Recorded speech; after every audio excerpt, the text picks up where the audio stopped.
Welcome on into the Superintendent Radio Network. I'm Matt Lowell, the managing editor of Golf Course Industry Magazine. You're listening to the second episode in our disease discussion podcast series. We're producing it in partnership with BASF. This episode features a conversation with BASF technical specialist Jen Browning from her home in Boise, Idaho. On this episode, Jen will address all things fairy ring, including control methods. We'd like to give a thanks to BASF for supporting this podcast. BASF, always in the disease discussion, with numerous solutions to help superintendents figure out fairy ring and other diseases. Visit betterturf.basf.us for more information. Jen, welcome on into the podcast. Thanks for joining us. Before we get into all things fairy ring, just tell me a little bit about yourself, the scope of your work. I've already told folks that you are calling in from your home in Boise, Idaho. I am. Thank you, Matt. Thank you for having me. Let's see, I started with BASF out of graduate school at Oregon State in 2011, and I came over to the technical service side in about 2014. What I do is field development of our product portfolio, working with BASF customers and also with our field teams in the West. And I am calling from Boise, Idaho, where it is raining and we are in quarantine. So a cold rain or a warm rain or? This would be a cold, tempestuous spring rain. Right now it's cold. There might be some snow this evening.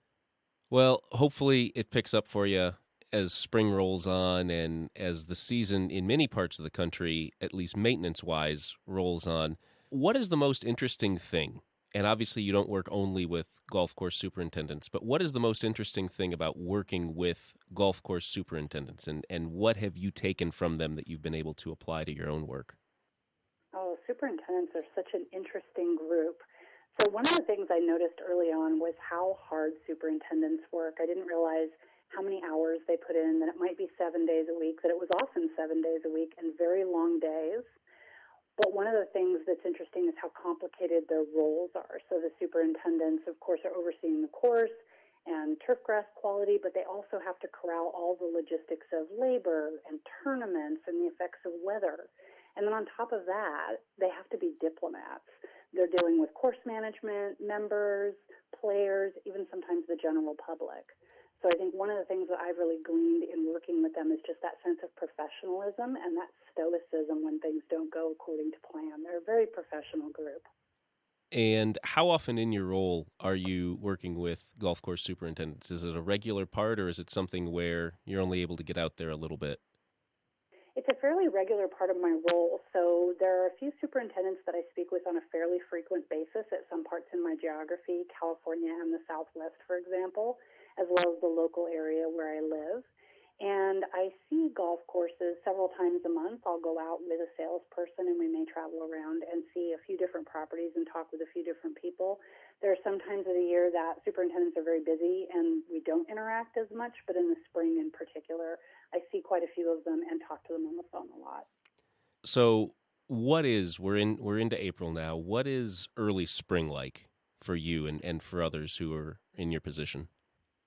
Spring is delightful. It's so busy. This is the time when I get to do more close work, both with superintendents as well as my researcher collaborators, and then also distributor sales reps, particularly in a year after you've launched a new product. Like last year, we launched MaxTeam and Navicon. You spend a lot of time talking to people about how it's going to work in their program, where they should be placing those applications. And then also it's pre-emergent season, and so we're trying to time herbicides around the weather in various parts of my territory, from the north to the south and all the way over to the edge of the West Coast. And you'd mentioned California and the Southwest. There are so many great courses in your part of the country. I imagine you get to see some beautiful, beautiful courses. I really do. I get to see a lot of really gorgeous courses, and some of my favorite activity is driving from one to another between states, because the entire West is absolutely gorgeous. Personally, my favorite state, Montana. I've only had the chance to drive through it twice. Just an incredible place. I know it's not too far from Idaho. You might be partial to Idaho, but Montana is incredible. I have not seen Montana yet, and I do love Idaho, but I'm quite partial to Utah. Okay. Love Utah. Fairy ring fungus is frustrating. You all know that. Fortunately, BASF offers MaxTeam, a fungicide, and Navicon Intrinsic brand fungicide to control the toughest diseases, including, of course, fairy ring.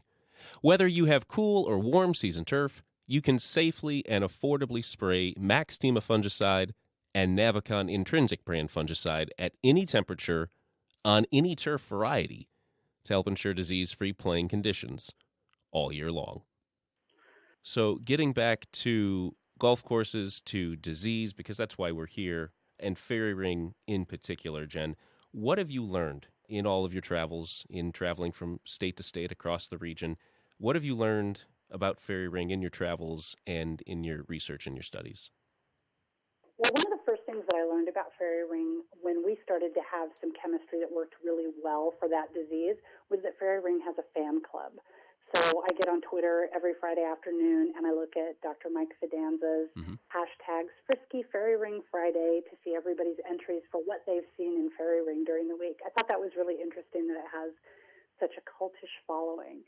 And then secondly, as I got more aware of the variety of fungi that cause this disease, I thought it was interesting that there really isn't a one-size-fits-all. Early on when I was learning about fairy ring, the message was you should have a wetting agent program, you should be using these key chemistries that are going to take care of it, and you should try to be preventative. But in fact, there's actually more to it because of the diversity of fungi that cause the disease, and not every type of fungus responds the same way to the same chemistries. So it's actually a pretty complex and interesting problem from place to place within each state as well as across the whole country.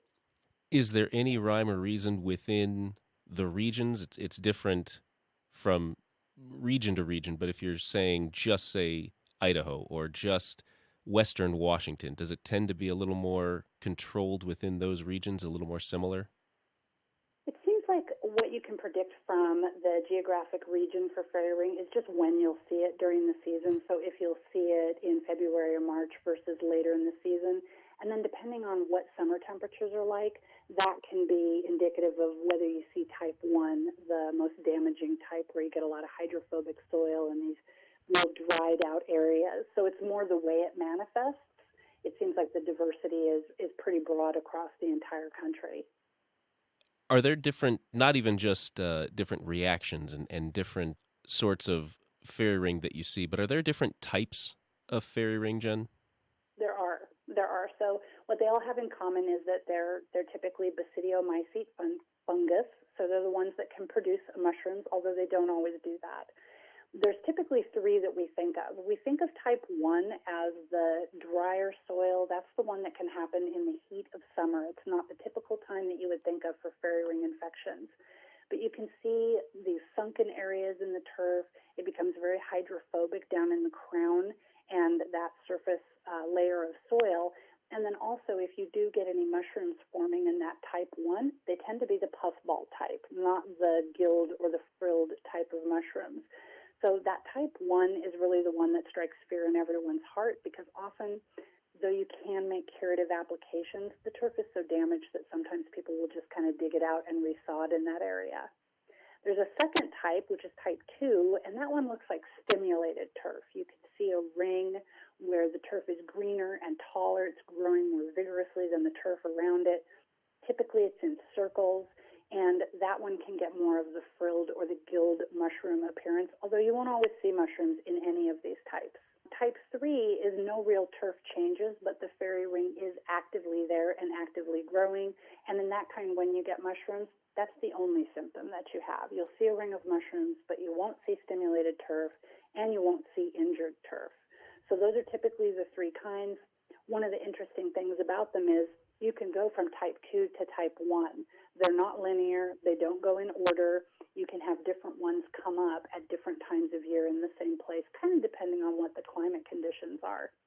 Even more of an agronomic nightmare than I would have expected just talking with superintendents who have had it. So in terms of symptoms, you mentioned especially type 3, the only symptom really is when those mushrooms pop up. What are some of the other symptoms, and is there any rhyme or reason as to where on a course fairy ring can pop up? It seems like we notice it the most when it's on greens, right? And of course that would make sense because that's the place we're really paying attention to turf conditions. So people tend to catch it early when it's on greens. I have stood on fairways that had fairy ring before where we would say to each other, oh, they don't have fairy ring here because we didn't realize we were standing in a ring that was the size of a small house. So sometimes you don't appreciate it on a fairway or you don't appreciate it on higher mode turf. It's not as obvious to you until you get that ring of mushrooms. And then obviously in roughs, in lawns and landscapes, it's not as obvious and as noticeable. Probably the most obvious symptom is if you do have that type 1 right away because it looks like dead turf and people will think it's a patch disease or they'll think they've actually injured the turf with equipment or with traffic and they'll send in some samples or they'll just grow a sample out in room temperature and see that mycelia grow and realize, oh, this is actually fairy ring. But you can also just notice mushrooms and notice that that's happening, or you may even see those stimulated rings. But the rings are the kind that always fool me, I have to say. The rings are the ones where you can be standing in one that's so gigantic you don't even realize that it's fairy ring. Are those house-sized rings the most extreme cases that you've come across? No, probably not, because in fact, once you find those rings, sometimes people will choose not to treat them. And that is a legit approach. In some cases, the symptoms are just pretty subtle. And so you'd only see a little bit of stimulated turf, which you're going to mow off. It'll be mowed at fairway heights, but you'll mow it off and you may not see it. You may decide you don't need to deal with it at all. It's typically going to be any fairy ring symptoms that show up on greens. Those will be the ones that get the most attention, or if you get that localized dry spot. And that's in part with type 1 because you can get those puffballs. They're ugly, and then confusingly, they also look like a golf ball. So from a distance, you can't really tell what you're looking at until you go over there and realize, oh, these are mushrooms. And because they're pulled down into the crown of the turf, you can run a mower over them and actually not even remove the mushrooms. You just kind of shave the top of them off. So that one can be pretty destructive because it's quite noticeable. That sounds more like what I would do to my front lawn when I see something pop up and I only have an hour to mow the front and the back, and I say, the heck with it, I don't have time for treatment. Nobody's going to drive past this house at less than 25 miles an hour anyway. I'm good to go. You're on a golf course, little different. Exactly. And they're already down at pretty low mowing heights anyway, whereas at home we can just drop down another level or two and take care of our puffball problems for sure. So again, there's no consistency, I would imagine, from region to region, Jen, but when should superintendents in general in different regions kind of start their treatment programs? At what point? So we're typically recommending the first applications be made around the end of April, beginning of May. And of course, that depends on whether or not you have snow cover that's hanging around or what kind of spring you're having. The first thing to be aware of before you start thinking about your timetable is, do you have a perennial fairy ring problem? So do you have a place on the course where you're always seeing, is it always coming up on the same greens? Are there some fairways where you're really getting a lot of effect and it's very noticeable and you want to make some treatments there so that you can try to be preventative? In places where you get spring rain, like in the Pacific Northwest, sometimes in the Southwest, and lots of coastal and central California, you can anticipate that it's time to make fairy ring applications when you get some spring rain. Once you get some moisture down into the turf, that is a good time for those mushrooms to follow shortly thereafter. So you can start making the 4 applications that we recommend for greens or the 3 that we recommend for fairways, somewhere in the neighborhood of around April 25th, April 30th. So not too far from now, if folks haven't already started to think about this. No, and in fact, I'm doing some work on fairy ring development, curative, and preventative trials in Central California, and they're actually starting in 2 weeks, and it's just today, the end of March, so about mid-April for that part of the country. If we look at some strategies for fairy ring control, what are some of the strategies that you found effective that you recommend, both cultural strategies and chemical strategies? So some cultural strategies would be one that I already mentioned, and that is wetting agent programs, having a program that's going out during the season on a regular interval.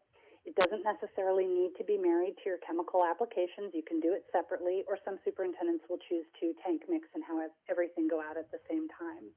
Cultural practices that can really help with fairy ring include managing the thatch in areas where you have higher mowing heights.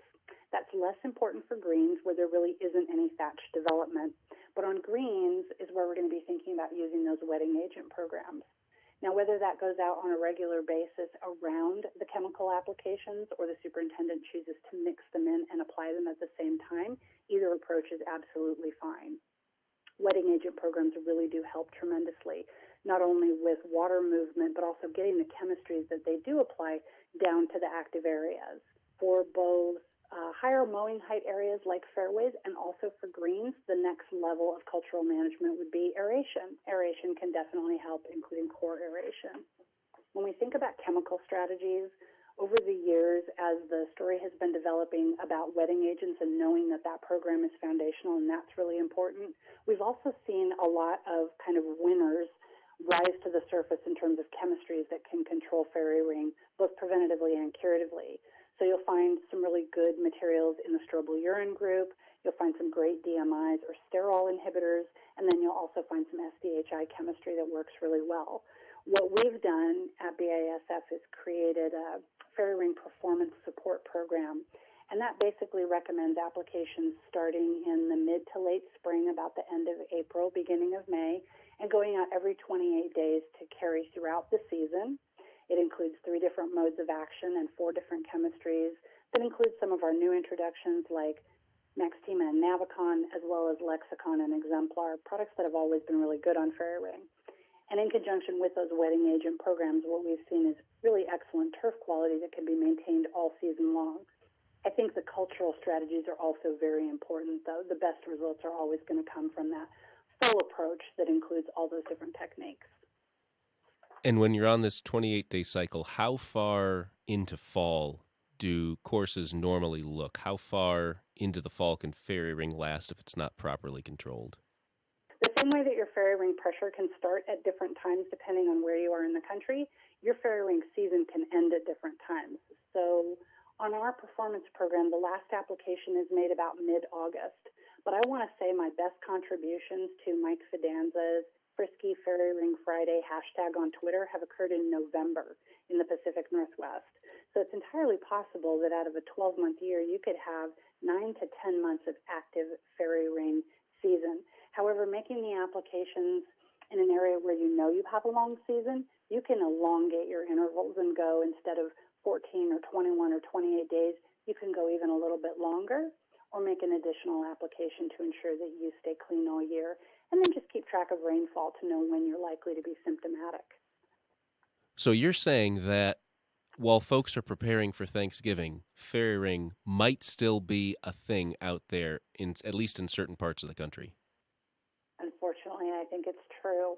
And actually, another really great way that you can avoid fairy ring pressure is by getting in touch with me and agreeing to do any kind of demo work on your course. What I find is anytime I place a trial for fairy ring, they don't get the disease anymore. That's one of the things that makes fairy ring research really hard to do, is that this happens with our university fellows as well, where you set up a trial and you go out, you think you have the right time of year, you think you have a perfect place where you have fairy ring every year, and suddenly, no fairy ring for you. Which makes your job that much harder. It does make it harder, but think how hard it makes it for superintendents. You know, if you know that you have fairy ring problems on greens 3, 7, and 9, you go out, you make your preventative applications, and then, here it is at 15 and 17 this year. It can be a very frustrating disease. Maxtima fungicide and Navicon intrinsic brand fungicide from BASF control the toughest diseases, including fairy ring. Both products offer strong residual and advanced turfgrass safety at economical price points. Use Maxtima fungicide and Navicon intrinsic brand fungicide in your rotation to help control fairy ring and a broad spectrum of other cool and warm season diseases. So you said reach out to you, let you do a demo on the course. What else can superintendents do? Where else can they go to learn more about fairy ring, whether it's online or hands-on, maybe by having you on their site? Oh, that is a great idea. I definitely do love to visit other people's fairy rings as well. So one of the first lines of defense is going to be your land-grant university and extension. If you have it in your region, then not all of us are lucky enough to have a good turfgrass or pathology program local. But a lot of the other states will help you out if you do need diagnostics. And if you ever find yourself in a situation where chemistry that has worked for you in the past or is proven on fairy ring is not working very well for you all of a sudden, that can be a time that diagnostics can help because of that diversity that we see with those basidiomycetes. I've found in the literature and also seen in some trials that certain DMIs work better on certain types of fairy ring than others. So sometimes the diagnostics are necessary. The other thing you can do is get in touch with your manufacturer's reps, your sales reps who you already have a relationship with, or a technical rep, and talk to us about what we're seeing in the current research for your area, including your turf type and what types of results and season we're recommending. That kind of collaboration can really help respond to the pressure of fairy ring, particularly if it catches you by surprise in a place on the course that you haven't seen it before. And Jen, as we continue to work through 2020 now into technically the second quarter, is there anything that you're looking forward to in terms of fairy ring, whether it's new research or anything you're working on, any people you're talking with, any projects you have? Yes, actually, I have a number of demos going out with Maxtima and Navicon on research authorizations and formal trial work in California. And I'm really excited about that because California has so many different turf types and so many different climate regimes. So I have everything from Bermuda in Northern California to Kikuyu in Southern California. I've got bent grass in Central California and the Valley. There's just a lot of different things to look at. That helps us really dial into not only which of the BASF portfolio products do an excellent job on fairy ring, but also how to build our programs with other people's best in show so that we can make recommendations that keep the course clean and championship conditions all year long. Sounds like another really interesting year. Let's reconvene in 2021 to see how it all goes. Thank you so much. I'll look forward to that. Jen Browning, BASF Technical Specialist, thank you so much for your time, and thank you for coming on Disease Discussion. Thank you for having me.